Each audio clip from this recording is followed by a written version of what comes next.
Selamat datang di Mata Ojan Channel, jangan lupa like, komen dan subscribe karena subscribe itu gratis. Terima kasih, kita masuk ke ceritanya. Sudah bertahun-tahun, rumah besar di ujung jalan Mawar itu dibiarkan kosong. Cat dindingnya mengelupas, jendelanya pecah, dan halaman depannya dipenuhi ilalang setinggi pinggang. Tak ada satupun warga yang berani mendekat, bahkan di siang bolong. Konon, siapapun yang nekat masuk, tak akan bisa keluar dengan selamat. Suatu sore, Raffi, mahasiswa jurusan arsitektur, datang ke desa itu untuk menyusun skripsinya. Ia tertarik meneliti rumah-rumah peninggalan kolonial. Dan rumah di ujung jalan itu, menurutnya, adalah objek paling menarik. Warga menatapnya dengan tatapan aneh saat ia bertanya arah ke sana. Seorang ibu tua hanya bergumam, "Nak, jangan buka pintu itu lagi. Biarkan dia tetap tidur di sana." Tapi rasa ingin tahu Raffi jauh lebih besar daripada rasa takut. Dengan kamera dan senter di tangan, ia melangkah masuk ke pekarangan rumah itu. Angin bertiup pelan, membawa aroma anyir yang samar, seolah ada sesuatu yang membusuk di dalam. Begitu ia menyentuh gagang pintu berkarat itu, suara lirih terdengar dari balik kayu tua itu. "Kau akhirnya datang juga." Raffi terpaku. Suara itu terdengar jelas di telinganya, tapi tak ada siapapun di sekitar. Ia menelan ludah, mencoba berpikir logis. Mungkin hanya suara angin. Tapi saat ia mendorong pintu itu, engselnya berdecit panjang, dan udara dingin menyergap. Di dalam, ruangan itu gelap, dingin, dan penuh debu. Tapi yang paling membuat bulu kuduk Raffi berdiri, di tengah ruangan, ada kursi goyang tua, dan kursi itu bergerak sendiri. Raffi membeku di ambang pintu. Kursi goyang tua itu berayun perlahan ke depan dan ke belakang, berderit seperti sedang diduduki seseorang. Tapi tak ada siapapun di sana. Cahaya senter di tangannya bergetar karena tubuhnya gemetar. Ia berusaha berpikir rasional, mencoba mencari penyebab logis. Mungkin angin, gumamnya pelan. Tapi semua jendela tertutup rapat, bahkan beberapa disegel papan kayu. Raffi memberanikan diri melangkah masuk. Setiap langkah menimbulkan bunyi lantai kayu yang retak, seperti menjerit di bawah kakinya. Ia mendekat ke kursi itu dan menghentikan ayunannya dengan tangan. Kursi itu diam.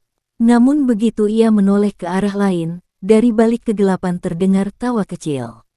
Suara tawa lirih, seperti anak kecil bermain petak umpet. "Hehehe, kamu dengar aku, kan?" Raffi langsung menyorotkan senter ke arah suara itu. Tapi tak ada siapapun. Hanya bayangan dinding berdebu dan tirai lusuh yang bergerak pelan. Jantungnya mulai berdegup kencang. Ia mundur beberapa langkah, tapi tiba-tiba senter di tangannya berkedip-kedip, lalu padam total. Kegelapan menelan seluruh ruangan. Dalam pekat itu, Raffi mendengar langkah kaki kecil berlari di lantai atas. Lalu suara benda jatuh, seperti bola menggelinding. Dan pelan-pelan, dari arah tangga, bola lusuh berwarna merah legam terguling turun, berhenti tepat di depan kakinya. Raffi menatap bola itu. Jantungnya berdebar makin kencang. Lalu dari atas tangga terdengar suara perempuan berbisik lembut, namun menggema ke seluruh ruangan. "Tolong kembalikan anakku." Seketika udara menjadi berat. Suhu ruangan turun drastis. Nafas Raffi mulai berembus seperti asap di udara. Ia berlari ke pintu depan, tapi ketika mencoba membukanya, pintu itu tidak bisa dibuka. Dan di belakangnya, kursi goyang itu kembali bergerak, kali ini lebih cepat. Raffi menahan napas. Suara kursi goyang itu terus berderit, makin cepat, makin keras, seperti ada sesuatu yang marah. Ia mencoba memutar gagang pintu berulang kali, tapi kuncinya macet. "Sial, ayo buka," gumamnya panik. Tiba-tiba suara langkah kaki kecil terdengar menuruni tangga, tep, tep, tep, perlahan namun jelas. Setiap langkah diiringi suara bola merah itu berguling pelan ke samping. Raffi menyorotkan cahaya dari ponselnya ke arah tangga. Ia menelan ludah. Di ujung atas tangga, tampak bayangan kecil berdiri diam, menatap ke arahnya. Sosok itu seperti anak perempuan, rambut panjang menutupi wajah, mengenakan gaun putih kusam yang kotor di bagian bawahnya. "Kamu, siapa?" tanya Raffi terbata. Anak itu tidak menjawab. Ia menunduk, lalu perlahan menuruni tangga satu persatu. Setiap langkahnya menimbulkan bunyi krek-krek, membuat lantai kayu bergetar. Saat ia sampai di tengah tangga, tiba-tiba ponsel Raffi padam, layarnya gelap total. Hanya kegelapan yang tersisa. Dan dari tempat anak itu tadi, terdengar suara napas berat. "Kau datang untuk menggantikannya, ya?" Raffi mundur, tubuhnya gemetar hebat. "Ganti siapa?" tanyanya gugup. Tak ada jawaban, hanya tawa pelan yang menggema, semakin lama semakin keras. Lalu tiba-tiba, dari langit-langit, sesuatu jatuh, bak. Itu adalah foto keluarga tua, bingkainya berkarat. Di dalamnya, ada seorang lelaki, seorang wanita, dan seorang anak kecil bergaun putih yang wajahnya mirip dengan sosok di tangga tadi.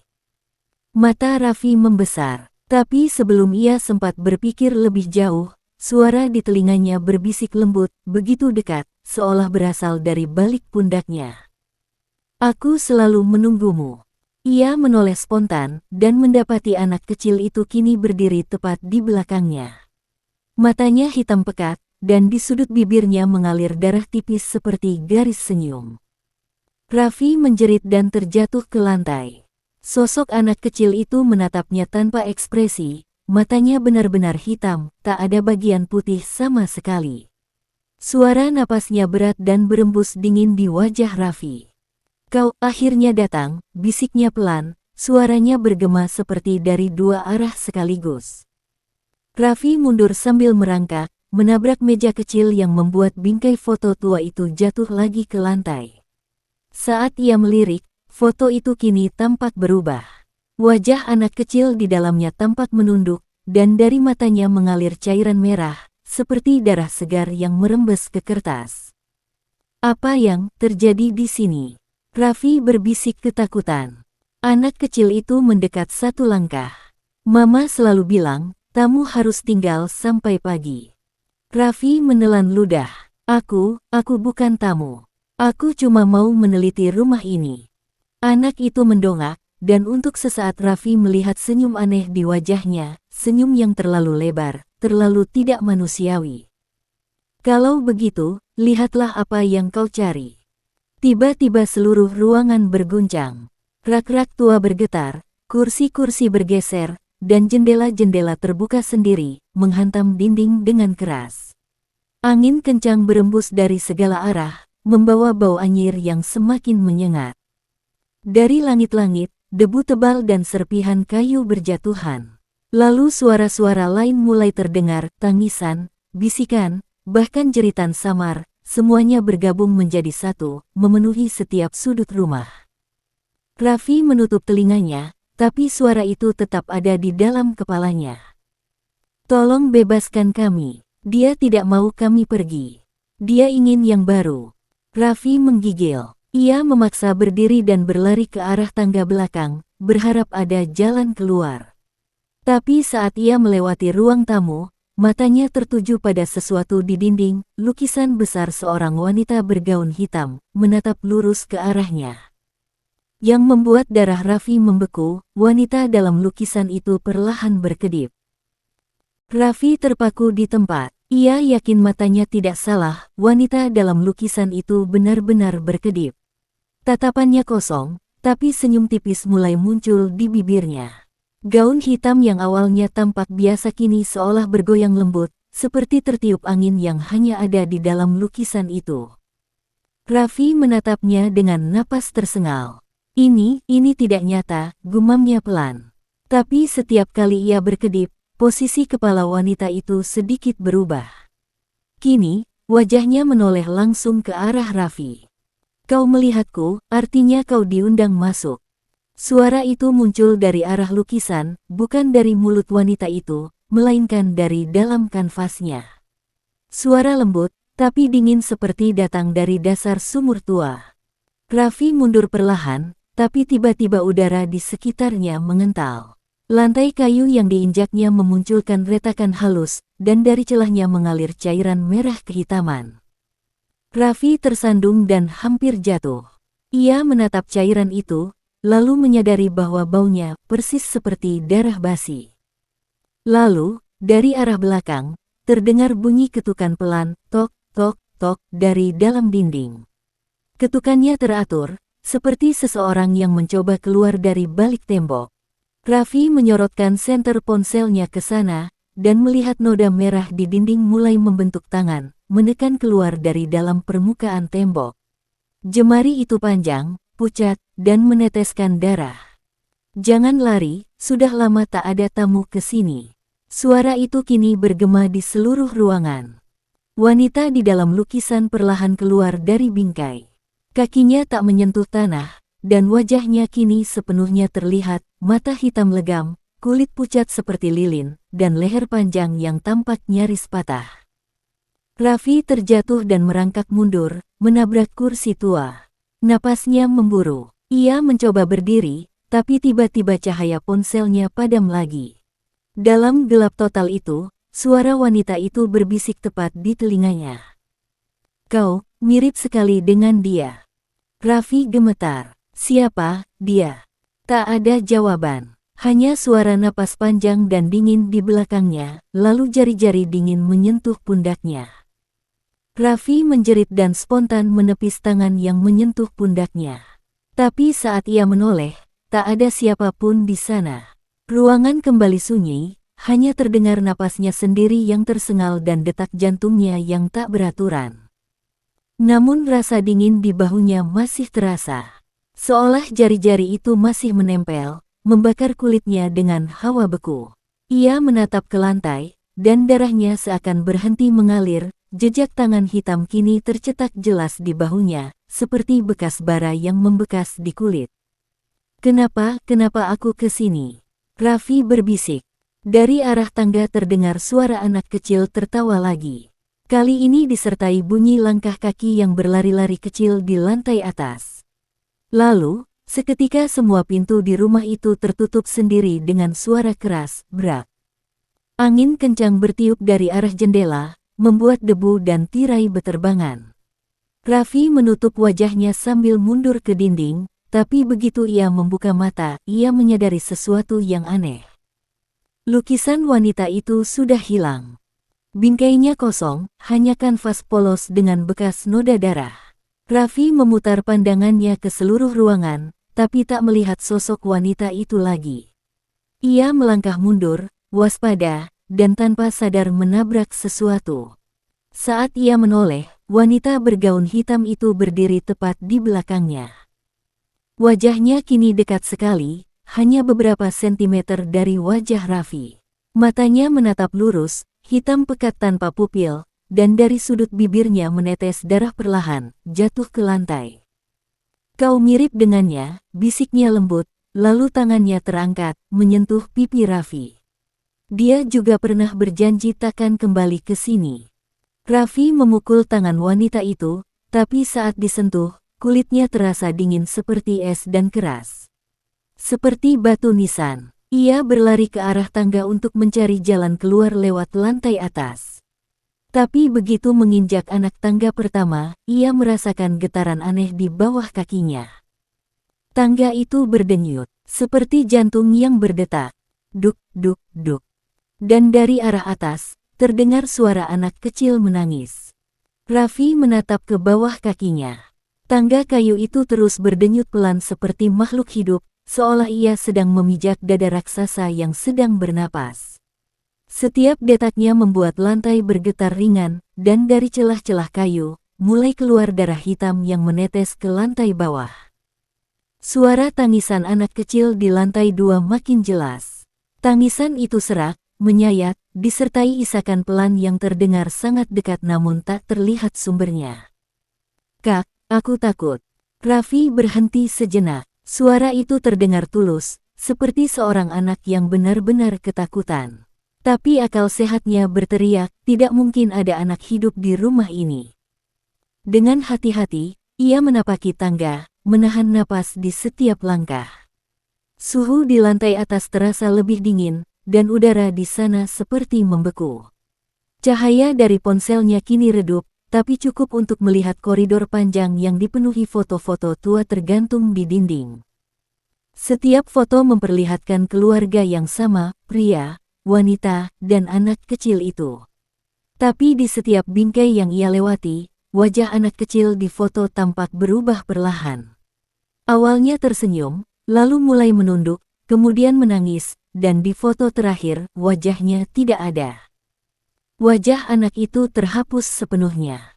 Kau datang terlambat, suara lembut bergema di ujung koridor. Raffi menyorotkan ponsel ke arah suara itu. Di ujung lorong, terlihat pintu kamar anak, catnya mengelupas, dan di atasnya tergantung papan kayu bertuliskan Elisa. Tangisan dari dalam kamar semakin keras. Raffi menelan ludah, lalu perlahan mendekat. Saat tangannya menyentuh gagang pintu, udara di sekelilingnya tiba-tiba berhenti bergerak. Semuanya hening, tak ada angin, tak ada suara. Ia membuka pintu perlahan. Di dalam, kamar itu tampak seperti ruang anak kecil biasa, ada tempat tidur kecil, boneka rusak, dan lemari kayu tua. Tapi di dinding dekat jendela, ada sesuatu yang membuat darah Raffi berdesir, coretan tangan kecil penuh tulisan, seperti catatan yang dibuat dengan darah kering. Di sana tertulis, "Jangan percaya pada ibu. Dia bukan ibu yang dulu. Dia memakan mereka satu persatu." Raffi mundur pelan, menatap tulisan itu. Lalu terdengar suara lembut dari arah tempat tidur. "Kak, kau datang menjemputku, kan?" Dan dari balik selimut usang di kasur, sesuatu bergerak. Raffi menahan napas. Selimut di kasur itu bergerak pelan, seperti menutupi seseorang yang sedang berbaring di bawahnya. Gerakannya halus, diiringi suara napas kecil yang berat dan tersengal, seperti anak kecil yang kelelahan menangis. "Kak," suara itu kembali terdengar, lembut tapi menggema samar di seluruh ruangan. "Aku kedinginan." Raffi melangkah maju dengan gemetar, menatap selimut yang terus bergerak. Ia menelan ludah, lalu dengan hati-hati menunduk dan berkata pelan, "Kau, Elisa?" "Ya." Tak ada jawaban, hanya suara napas yang makin cepat. Raffi memberanikan diri mendekat, lalu dengan tangan gemetar, ia menarik ujung selimut itu sedikit demi sedikit. Saat selimut tersingkap, tidak ada tubuh di bawahnya. Yang ada hanyalah tumpukan rambut panjang berwarna hitam legam, basah, dan masih meneteskan cairan merah ke kasur. Bau amis langsung memenuhi kamar. Raffi mundur beberapa langkah, menutup hidungnya karena mual. Tiba-tiba, dari bawah kasur, terdengar suara cakar-cakaran keras, seperti kuku mencakar papan kayu. Raffi menunduk dan dari celah bawah ranjang, tampak sepasang mata kecil menatap langsung ke arahnya. Mata itu, hitam, tapi di dalamnya berputar bayangan api merah samar. Suara tawa kecil terdengar lagi, pelan namun memantul di seluruh dinding kamar. "Kau datang untuk ganti, kan? Gantikan aku di sini." Raffi terlonjak mundur, menjatuhkan ponselnya. Layar ponsel itu menyala sebentar, dan dalam cahaya redupnya, ia melihat sesuatu merangkak keluar dari bawah kasur, tubuh kecil dengan rambut menutupi wajah, dan tangan-tangan yang penuh darah kering. Ia berdiri dengan gerakan aneh, sendi-sendinya bergerak setiap kali bergerak. Lalu, dari balik rambut panjangnya, terdengar suara lirih. "Dia masih di sini, Ibu." Seketika, udara di kamar itu membeku.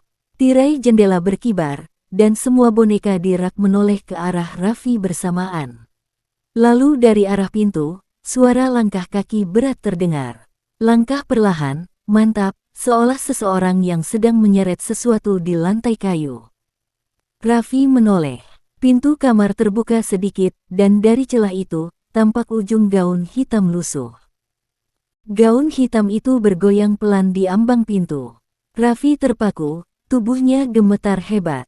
Suara langkah berat terus mendekat, menyeret sesuatu di lantai terdengar seperti rantai besi yang digesekkan. Krek, krek.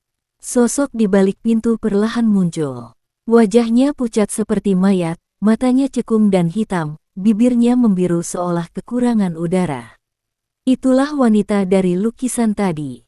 Tapi kali ini, wajahnya tampak lebih hidup, atau lebih tepatnya, lebih mengerikan.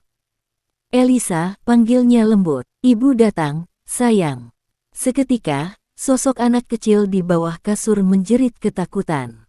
Suara jeritannya melengking, menusuk telinga. Ia berlari dan bersembunyi di pojokan kamar, menutupi wajahnya dengan kedua tangan yang penuh darah.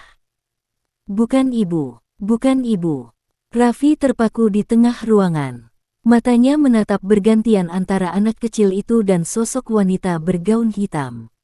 Lalu ia menyadari sesuatu, setiap kali wanita itu melangkah maju, lantai di bawah kakinya menghitam, seperti terbakar. Kau tak boleh membawa tamu ke sini, suara wanita itu bergetar, kini nadanya berubah menjadi rendah dan bergema. Rumah ini hanya milik kita, milik keluarga. Ia menoleh ke arah Raffi. Tatapannya menusuk, dan dari matanya menetes darah perlahan. Kau mirip suamiku, dulu dia juga mencoba pergi. Raffi mundur, hampir tersandung. Ia ingin berlari, tapi setiap kali mendekati pintu, bayangan gelap menutupi jalan keluar. Udara menjadi berat, dan setiap napas terasa seperti menarik asap dingin. Wanita itu kini melangkah makin dekat. Tangan pucatnya terulur ke arah wajah Raffi, dan dari jarinya mengalir cairan hitam pekat, menetes ke lantai seperti tinta busuk. Tinggallah di sini bersamaku, jadi bagian dari keluarga kami. Tiba-tiba, anak kecil di pojokan menjerit lagi. Kak, jangan biarkan dia menyentuhmu. Raffi spontan menunduk dan melihat bayangan wanita itu di lantai bergerak sendiri, terpisah dari tubuhnya. Bayangan itu kini memanjang, merayap ke arah Raffi seperti makhluk hidup. Bayangan itu mulai memeluk kakinya. Akhirnya, ada yang baru, bisik suara dari lantai. Raffi menjerit dan menendang-nendang kakinya, mencoba melepaskan diri dari bayangan yang kini melilit pergelangan kakinya. Tapi semakin ia berontak, bayangan itu justru makin kuat, seperti tali elastis yang menariknya ke lantai. Bayangan itu terasa dingin, bukan dingin biasa, tapi dingin yang menusuk tulang, membuat kakinya mati rasa seketika. Ia berusaha meraih meja terdekat untuk bertahan, namun seluruh ruangan kini mulai bergetar. Tidak ada yang bisa pergi dari sini, suara wanita bergaun hitam bergema. Rumah ini hidup dari mereka yang tinggal. Raffi terjatuh ke lantai. Ia menatap sekeliling dan menyadari bayangan-bayangan lain mulai bermunculan dari dinding, bentuk manusia samar, sebagian tampak berlutut, sebagian menggantung di udara. Wajah mereka kabur, namun suara tangisan lirih terdengar dari setiap arah. Kami terjebak, dia menjanjikan surga, tapi memberi neraka. Tolong, matikan lilinnya. Raffi terengah. Lilin? Lilin apa? Namun tak ada jawaban. Semua bayangan itu mendadak membeku, lalu serentak menoleh ke arah lemari tua di pojok kamar. Raffi melirik ke sana. Lemari itu besar, berwarna coklat tua, penuh debu dan retakan. Perlahan, pintunya bergerak sendiri, terbuka sedikit demi sedikit, mengeluarkan aroma hangus dan anyir. Di dalam, Raffi melihat sebuah lilin hitam menyala redup di atas tumpukan mainan rusak. Api lilin itu tidak kuning, melainkan biru tua, dan cahayanya berdenyut seperti jantung yang berdetak. Wanita bergaun hitam mendadak berteriak marah. Jangan sentuh itu. Jeritannya membuat kaca jendela pecah, suara keras menggema di seluruh ruangan. Raffi menutup telinga, tapi sudah terlambat. Semua boneka di kamar itu kini berjatuhan satu persatu, dan dari mata boneka-boneka itu keluar asap hitam pekat. Anak kecil bernama Elisa memeluk lutut di sudut kamar, menatap Raffi dengan mata memohon. Kak, padamkan, sebelum dia menelanmu juga. Raffi ragu, tapi hanya itu satu-satunya petunjuk. Ia merangkak menuju lemari, menahan rasa dingin yang menempel di tubuhnya. Setiap langkah terasa berat, seolah lantai mencoba menelannya. Namun begitu jarinya hampir menyentuh lilin hitam itu, tangan wanita bergaun hitam menembus udara dan mencengkeram lehernya. Aku sudah bilang, jangan sentuh. Cengkeramannya kuat, tak manusiawi. Raffi mencoba menarik napas, tapi tak bisa. Matanya berkunang-kunang. Dalam detik terakhir sebelum pingsan, ia sempat melihat api lilin biru itu bergetar hebat, seperti merespons amarah sang wanita. Dan dari arah bawah lemari, tampak bayangan anak kecil lain merangkak keluar, menatap Raffi dengan mata kosong. Raffi menggeliat, berusaha melepaskan cengkeraman di lehernya. Jari-jari wanita itu terasa keras dan tajam, seperti kuku besi yang menembus kulit. Napasnya hampir habis, pandangannya mulai kabur. Namun tiba-tiba, sosok kecil di bawah lemari, bayangan anak lain, meraih lilin hitam itu dan meniupnya dengan sekali hembusan. Api biru di atasnya padam. Begitu cahaya itu lenyap, seluruh ruangan langsung berubah. Dinding kamar bergetar keras, dan jeritan-jeritan mulai bermunculan dari segala arah. Suara pria, wanita, dan anak-anak bergabung, menjerit bersamaan, seperti suara ratusan jiwa yang terbebas. Cengkeraman di leher Raffi mendadak melemah. Ia jatuh tersungkur, terbatuk keras sambil memegangi tenggorokannya. Saat ia mendongak, wanita bergaun hitam itu tampak kesakitan, kulitnya mulai retak, seperti kaca yang pecah, mengeluarkan cahaya merah dari dalam. Tidak, kau tak tahu apa yang kau lakukan. Dari celah-celah retakan itu, keluar asap hitam tebal. Wanita itu menjerit, tubuhnya bergetar hebat, lalu terbakar dari dalam, tapi bukan api biasa.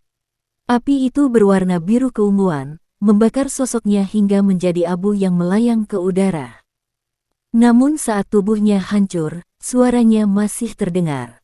Rumah ini akan selalu mencari pengganti. Begitu wanita itu lenyap, semua suara berhenti. Kamar kembali sunyi. Hanya terdengar napas berat Raffi dan isak kecil Elisa di sudut ruangan. Raffi menatap sekeliling. Bayangan-bayangan di dinding menghilang satu persatu, meninggalkan noda gelap yang menetes di lantai. Lilin di lemari kini telah padam sepenuhnya, hanya menyisakan asap tipis yang berbau seperti daging terbakar. Raffi berjalan ke arah Elisa, berjongkok di depannya. Sudah selesai, Elisa. Ibumu, dia sudah pergi. Anak kecil itu mengangkat wajahnya perlahan. Tapi saat mata mereka bertemu, jantung Raffi langsung berdegup kencang. Mata Elisa kini sepenuhnya hitam. Ibu tak pernah pergi, Kak. Sekarang dia di dalamku. Seketika, seluruh ruangan kembali bergetar. Lilin hitam yang sudah padam menyala lagi sendiri, kali ini dengan api yang jauh lebih besar, membentuk siluet wajah wanita bergaun hitam di udara, menatap Raffi dengan senyum mengerikan. Kau pikir bisa membebaskan kami? Tidak ada yang keluar dari rumah ini hidup-hidup. Raffi mundur ketakutan. Sementara Elisa berdiri perlahan, tubuhnya kini diselimuti aura hitam pekat. Dan dari bawah lantai, terdengar suara ratusan tangan yang mulai memukul-mukul dari dalam tanah. Boom, boom, boom. Suara itu semakin keras, ratusan tangan seolah memukul dari bawah lantai kayu. Setiap pukulan membuat debu berjatuhan dari langit-langit. Raffi terhuyung, tubuhnya bergetar hebat saat getaran itu semakin menggila. Apa yang terjadi di sini? Gumamnya dengan suara parau. Elisa menatapnya. Tapi kini wajahnya sudah bukan wajah anak kecil lagi. Kulitnya mulai merekah, urat-urat hitam merayap dari leher ke pipi, dan di bibirnya terbentuk senyum yang terlalu lebar, senyum yang pernah ia lihat di wajah wanita bergaun hitam. Mereka lapar, Kak, bisiknya lirih. Ibu berjanji, kalau ada tamu, mereka boleh keluar makan. Raffi mundur perlahan, tapi lantai di bawahnya mulai retak. Dari celah-celah itu, tangan-tangan pucat bermunculan, mencakar udara, mencoba meraih apapun yang hidup. Beberapa di antaranya sudah menembus permukaan, menggeliat seperti ular, dan menyentuh ujung sepatu Raffi. Ia berlari ke pintu kamar, mencoba membukanya, tapi pintu itu tertutup rapat, seolah dilas dari luar. Ia menghantamnya berkali-kali, namun sia-sia. Dari balik punggungnya, terdengar tawa kecil Elisa yang kini berubah menjadi tawa orang dewasa. Kau tahu, Kak, mereka dulu juga tamu. Tapi mereka tak mau pergi. Tangan-tangan itu kini semakin banyak. Ada yang memegang kaki Raffi, ada yang mencengkeram baju, bahkan satu tangan dingin menyentuh wajahnya. Sentuhannya membuat kulitnya terasa terbakar dingin. Raffi berteriak, berusaha menendang-nendang tangan itu. Ia menoleh ke arah Elisa, berharap masih ada jiwa kecil di dalamnya. Elisa, kau harus melawan dia. Anak itu menunduk, tubuhnya bergetar. Untuk sesaat, matanya berubah, ada kilatan kesedihan di sana. Aku sudah coba, Kak, tapi dia kuat. Suara dari bawah lantai berubah menjadi teriakan serempak, lalu seluruh ruangan bergetar hebat. Lemari di pojok kamar roboh, kaca pecah, dan dinding mulai retak. Dari celah retakan itu, keluar cahaya merah menyala, seperti bara dari perut bumi. Api lilin hitam kini menyala makin besar, apinya menembus langit-langit, dan di dalam api itu tampak bayangan wanita bergaun hitam sedang tersenyum puas. Kau sudah membuka jalannya, Raffi. Sekarang rumah ini lapar lagi. Tiba-tiba, lantai di bawah Raffi ambruk. Ia terjatuh ke bawah, menembus kegelapan pekat bersama puluhan tangan yang menarik tubuhnya ke dalam. Dalam gelap, hanya terdengar suara napasnya sendiri, dan bisikan lembut di telinganya. Sekarang giliranmu tinggal di sini. Raffi terjatuh keras di dasar ruang bawah tanah. Tulangnya nyaris remuk, tapi rasa sakit itu kalah oleh dingin yang menusuk sampai sumsum. Ia berusaha bangkit, namun tangan-tangan itu masih mencengkeram tubuhnya dari segala arah. Ia menatap sekeliling dan tertegun. Di ruangan bawah tanah itu, ratusan sosok manusia duduk membatu. Wajah mereka pucat, mata mereka kosong, dan mulut mereka membisu dalam ketakutan. Tubuh-tubuh itu menempel di dinding, seperti telah menyatu dengan tembok. Mereka, suara Raffi bergetar. Mereka semua tamu. Suara serak menjawab dari balik bayangan. Ya, semua yang mencoba keluar. Dari kegelapan muncul sesosok pria tua dengan wajah pucat dan rambut beruban panjang. Matanya cekung, namun ada kesadaran di dalamnya, seolah ia sudah lama di sana. Aku sudah di sini selama entah berapa tahun. Rumah ini tak pernah tidur, Nak. Ia lapar akan ketakutan. Raffi menatap pria itu dengan putus asa. Bagaimana cara keluar? Pria tua itu menggeleng pelan. Tidak ada pintu keluar, kecuali kau menggantikan seseorang. Seketika, dari atas mereka terdengar jeritan Elisa. Suara itu melengking, diikuti bunyi retakan seperti tulang patah. Raffi menatap ke atas, melalui celah di langit-langit bawah tanah. Ia melihat gadis kecil itu terangkat ke udara, tubuhnya melayang, dan wajahnya berlumuran darah. Wanita bergaun hitam muncul di sampingnya, merangkul bahunya dengan lembut. Sudah waktumu, Elisa, bisiknya. Kau sudah cukup lama menunggu. Elisa menjerit, tapi jeritannya perlahan mereda. Matanya kini kosong, tubuhnya jatuh, tapi tak menyentuh lantai, melainkan melayang, berubah menjadi kabut hitam yang perlahan menyebar ke seluruh ruangan. Raffi menatap dengan ngeri. Kabut itu turun ke bawah, menembus celah, lalu melingkupi tubuh-tubuh yang membatu. Satu persatu, mereka mulai bergerak, membuka mata, dan menatap Raffi dengan senyum yang mengerikan. Dia memilihmu, kata pria tua itu lirih. Sekarang kau bagian dari rumah. Raffi menjerit sekuat tenaga, berlari mencari jalan keluar, tapi lantai di bawahnya kembali terbuka. Kali ini bukan tangan yang menariknya, melainkan mulut besar dari kegelapan, menganga lebar dengan gigi-gigi tajam seperti paku. Dari dalam mulut itu terdengar suara wanita bergaun hitam. Rumah ini tak butuh tamu, hanya keluarga. Sebelum sempat berteriak lagi, Raffi terseret ke dalam kegelapan itu, dan suara jeritannya lenyap seketika. Di atas sana, rumah tua itu tampak tenang kembali. Lilin-lilin padam, hujan reda, dan di depan jendela, bayangan anak kecil kini berdiri diam, memandang keluar dengan mata kosong. Beberapa hari kemudian, hujan kembali mengguyur desa kecil itu. Angin berembus membawa bau besi tua dan lumpur. Di jalan sepi, seorang sopir truk melambatkan laju kendaraannya saat melihat rumah tua yang berdiri sendirian di tepi bukit. Lampu sorot truk memantul pada jendela rumah itu, dan untuk sesaat, ia yakin melihat bayangan seseorang berdiri di sana. Sosoknya kurus, pucat, dan matanya kosong. Sopir itu mengerutkan kening. Aneh, bukannya rumah ini sudah ditinggalkan. Ia melanjutkan perjalanan, tapi rasa tak enak menempel di dadanya. Dari kaca spion, ia masih sempat melihat jendela rumah itu, dan kali ini, ada dua bayangan. Sementara itu, di dalam rumah, suasana begitu sunyi.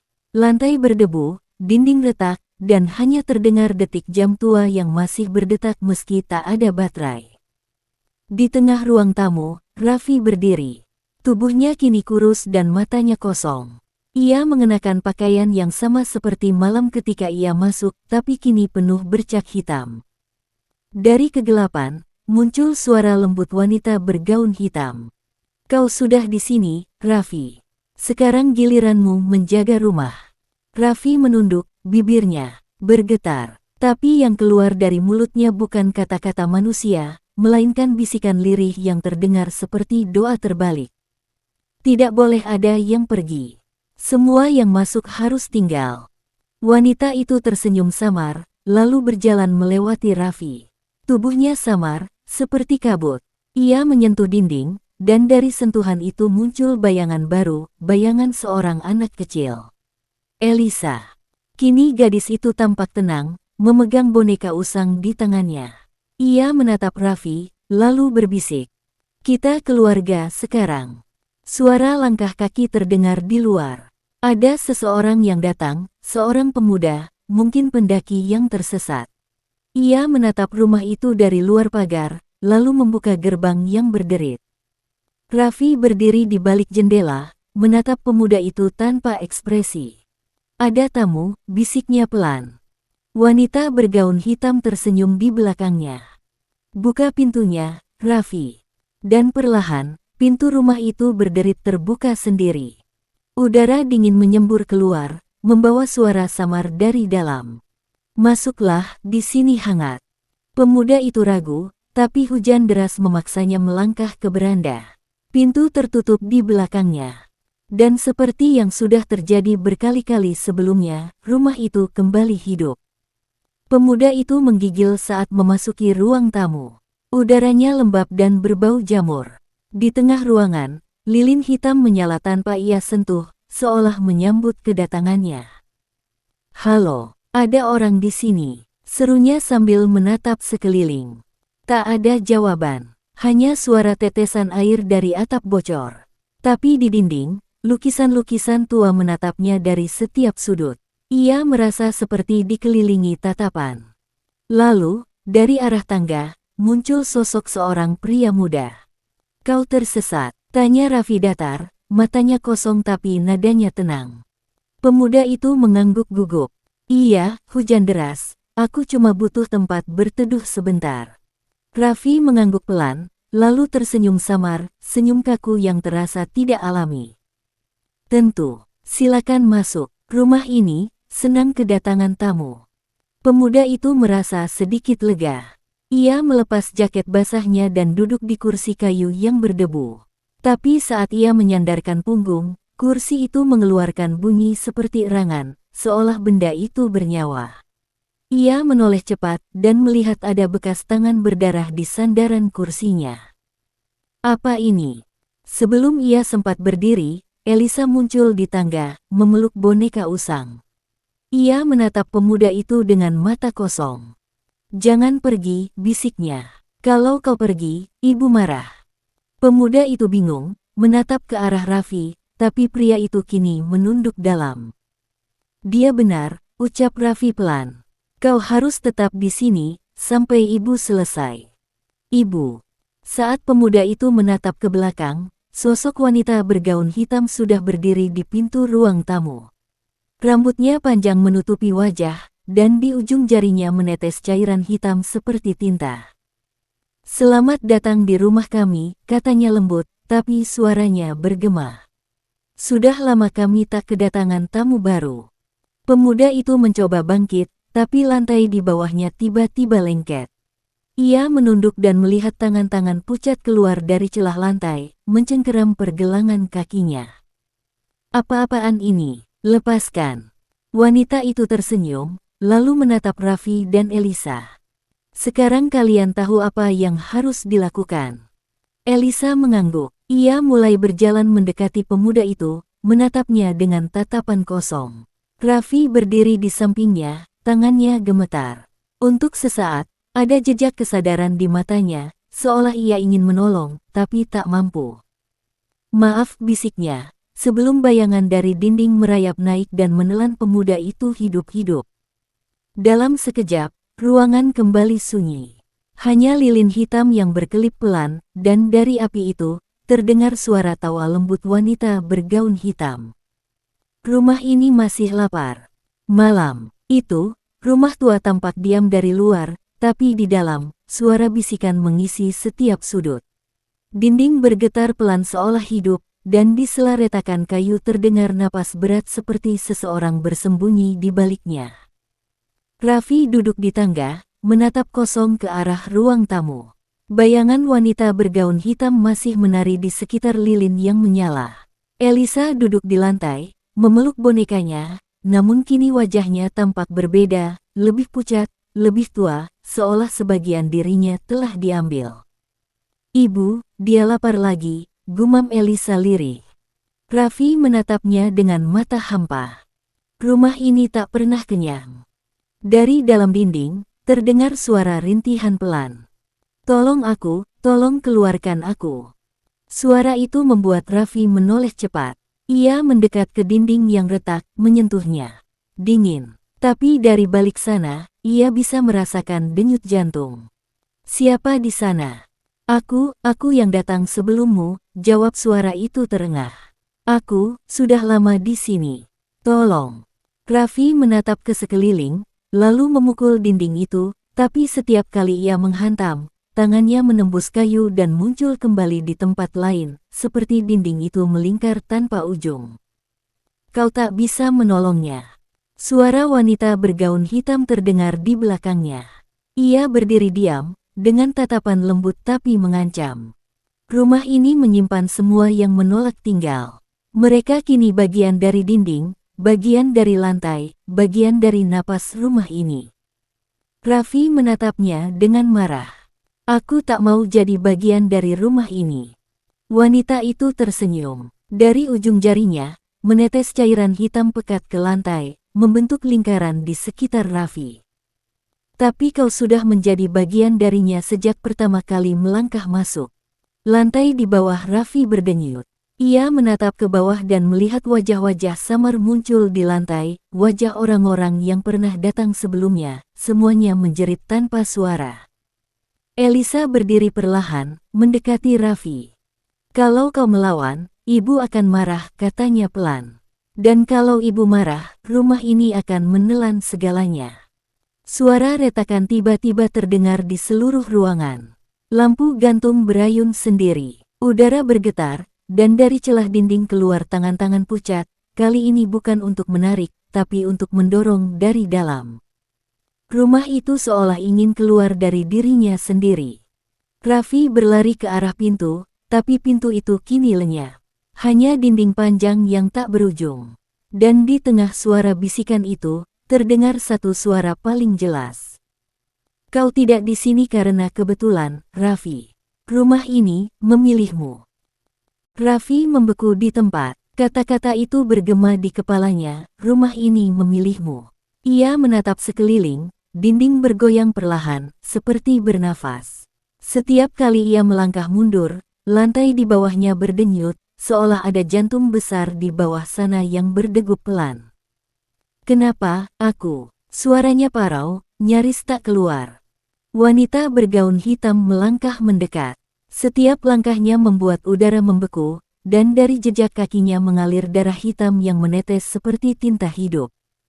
Karena kau datang dengan hati yang kosong, bisiknya lembut. Rumah ini menyukai jiwa yang kehilangan arah. Jiwa seperti itu mudah dibentuk, mudah dimiliki. Raffi menggeleng. Ia mundur sampai punggungnya menyentuh dinding, tapi dinding itu bergerak, menelan sebagian tubuhnya. Ia menjerit, menarik diri, namun dari balik dinding muncul wajah-wajah samar, puluhan wajah, semuanya menatapnya dari kegelapan. "Kau pikir bisa lari?" tanya salah satu wajah itu lirih. "Kami semua juga pernah mencoba." Raffi menatap mereka, matanya membesar. Ia mengenali beberapa, termasuk pria tua yang dulu ditemuinya di ruang bawah tanah. Kini wajahnya separuh tertelan dinding, dan hanya matanya yang tersisa. "Rumah ini memakan waktu," ucap wajah itu pelan. "Semakin lama kau di sini, semakin sedikit dirimu yang tersisa." Elisa berdiri di tangga, menatap dengan sedih. "Aku dulu juga tamu," katanya lirih. "Tapi ibu bilang, aku harus menunggu seseorang untuk menggantikanku, supaya aku bisa keluar." Raffi menatapnya, hatinya mencelos. "Itu artinya, kalau aku tinggal, kau bebas." Elisa menunduk, air mata hitam menetes di pipinya. "Aku tak mau kau di sini, tapi rumah sudah memilih." Wanita bergaun hitam melangkah ke tengah ruangan. Suara langkahnya menggema seperti gonggongan lembah. "Rumah ini butuh penjaga baru. Elisa sudah cukup lama mengabdi. Kini giliranmu." Raffi menatapnya dengan mata merah, penuh perlawanan. "Aku tidak akan jadi bagian dari rumah ini." Wanita itu tersenyum tipis, lalu berbisik di telinganya. Semua yang berkata begitu, kini ada di dinding. Tiba-tiba, dinding di belakang Raffi terbuka. Tangan-tangan pucat keluar dari sana, menarik tubuhnya ke belakang. Ia berteriak, berusaha meraih apapun. Elisa menutup telinganya, menangis keras. "Ibu, jangan. Dia bukan seperti yang lain." Tapi wanita itu hanya menatapnya, tenang, lalu menepuk kepala Elisa.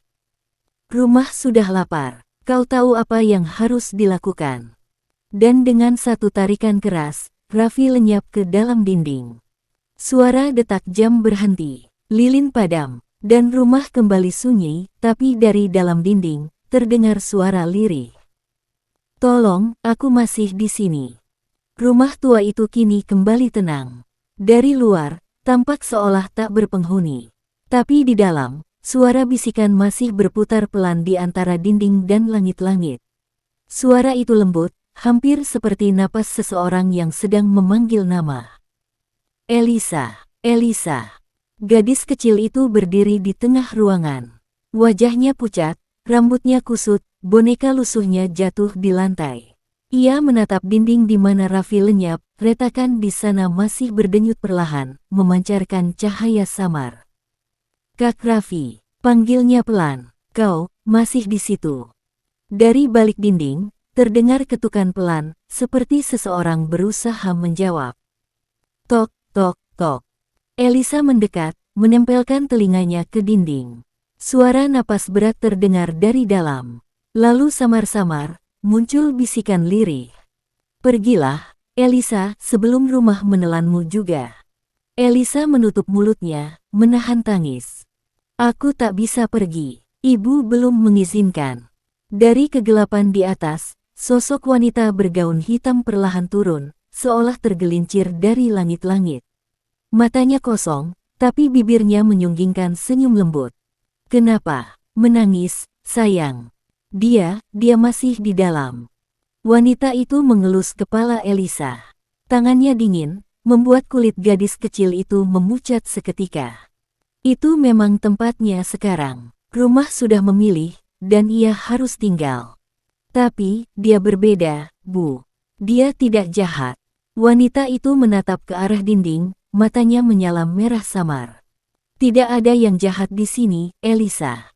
Hanya yang lapar dan yang dipilih." Tiba-tiba, dari dalam dinding terdengar teriakan panjang. "Ah!" Retakan di dinding meluas, dan wajah Raffi muncul setengah, matanya hitam pekat, darah mengalir dari hidung dan telinganya. "Dia berbohong, Elisa. Jangan percaya." Elisa menjerit ketakutan. Wanita bergaun hitam menarik tangannya ke belakang, berbisik di telinganya. "Kalau kau terus mendengarnya, rumah akan marah." Kau mau rumah marah lagi? Elisa menggeleng cepat, air matanya jatuh. Tidak, Ibu, jangan marah. Raffi terus meronta dari balik dinding, tapi semakin ia berusaha keluar, tangannya mulai retak seperti kaca. Setiap bagian tubuhnya berubah menjadi bayangan. Ia memukul dinding dari dalam, tapi tak ada yang bisa ditembus. Elisa, dengarkan aku. Dia bukan ibumu. Dia. Sebelum kalimat itu selesai, tangan hitam keluar dari dinding dan menarik wajah Raffi kembali ke dalam. Suara retakan menggema. Dinding itu menutup, meninggalkan bekas merah seperti darah segar. Elisa jatuh berlutut, menangis keras. Kak Raffi. Wanita bergaun hitam berdiri di belakangnya, memeluknya pelan. Tenanglah, sayang, sebentar lagi kau akan lupa. Lupa. Ya, katanya sambil tersenyum. Rumah selalu membantu agar kau tidak ingat apa-apa. Dan perlahan, mata Elisa memucat. Ia menatap kosong, tak lagi menangis.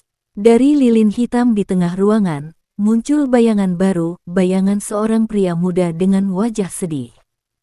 Bayangan itu memantul di lantai, mengikuti setiap langkah Elisa. Hari berganti malam, petir sesekali menyambar langit di luar, membuat rumah tua itu tampak seperti tengkorak raksasa di tengah hujan. Di dalamnya, Elisa kini duduk di depan cermin besar di ruang tengah, cermin yang dulu retak, tapi kini tampak utuh, memantulkan bayangannya dengan jelas. Namun anehnya, bayangan di cermin tak bergerak bersamaan dengannya. Setiap kali Elisa menoleh, bayangan itu justru menatap balik, seolah punya pikiran sendiri. Kau, suara di dalam cermin bergetar. Kau bisa mendengarku. Elisa menggigit bibir, takut. Tapi sesuatu dalam dirinya membuatnya tak bisa berpaling. Siapa, kau? Bayangan itu perlahan berubah, dari wajahnya sendiri, kini menjadi Raffi. Wajahnya tampak lebih tenang, tapi matanya menyimpan kesedihan mendalam. Aku masih di sini, Elisa. Tapi ibu bilang kau sudah pergi. Dia berbohong. Suara Raffi terdengar seperti berasal dari dalam air. Dia mengurung semua jiwa di dalam rumah ini, dan kini rumah itu mengisimu, sedikit demi sedikit. Elisa menatap kedua tangannya. Kulitnya mulai berubah pucat keabu-abuan, seperti warna dinding. Ia mulai gemetar. Kenapa, aku? Karena kau tak pernah keluar sejak kecil. Kau sudah mati di sini, Elisa. Tapi jiwamu ditahan, agar rumah tetap hidup. Elisa menutup telinganya, tapi suara Raffi semakin jelas. Hanya satu cara agar kau bebas. Hancurkan cerminnya. Rumah ini berawal dari pantulan, dari bayangan yang pertama kali menatapnya. Tapi kalau aku hancurkan, semua yang ada di dalamnya, termasuk aku, akan lenyap, lanjut Raffi dengan suara bergetar. Tapi itu satu-satunya cara. Elisa menatap cermin. Ia melihat wajah Raffi yang memohon, tapi di balik bayangan itu, muncul wanita bergaun hitam. Wajahnya kali ini benar-benar terlihat, tak lagi cantik, tapi menyeramkan, kulitnya penuh luka, matanya merah menyala. Apa yang kalian bicarakan, sayang? Tanyanya manis. Elisa tersentak, menatap ke belakang, tapi di dunia nyata wanita itu belum muncul, hanya di cermin. Sosok di balik pantulan kini melangkah keluar, satu kaki menembus permukaan kaca seperti cairan hitam. Kau tak boleh memecahkannya, suaranya menggema. Cermin itu adalah jantung rumah ini. Elisa memundurkan diri, tapi bayangan tangan wanita itu kini mencengkeram bahunya dari dalam cermin. Dingin, berat, dan berdenyut seperti daging. Kau bukan anakku, Elisa.